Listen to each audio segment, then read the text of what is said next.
آج ایک استاد کی سڈن ڈیتھ ہونے کی ویڈیو بہت کامن ہے. کوئی لسانی کرا رہے ہیں، کوئی بصری ہے، کوئی جسمانی ہے، وہ اس کو ہم ریکارڈ کریں گے. اس کے بعد اساتذہ کا مثبت فیڈ بیک.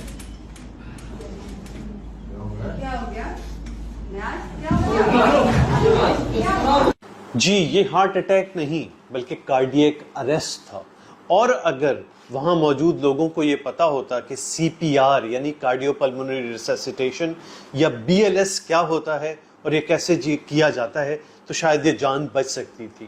اور یہ کیا ہوتا ہے جب کبھی ایسی کیفیت ہو، اس کا مطلب ہے دل وقتی طور پہ رک گیا ہے یا اس کی دھڑکن ایسی ہو گئی ہے کہ وہ خون آگے نہیں پھینک پا رہا.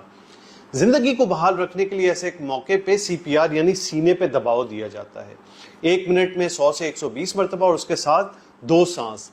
اس فن کا سیکھنا ہر عام آدمی کے لیے ضروری ہے تاکہ کبھی آپ کے سامنے کوئی کارڈیاک اریسٹ ہو تو آپ اس پیشنٹ کی زندگی کو بچا سکیں. اس کے پیچھے ہارٹ اٹیک بھی ہوتا ہے اور بھی بہت سی وجوہات ہوتی ہیں، لیکن یہ ایک بنیادی فن اس وقت زندگی بچانے کا باعث بنتا ہے. اس لیے سب کے لیے ضروری ہے کہ سی پی آر اور بیسک لائف سپورٹ کی ٹریننگ حاصل کریں.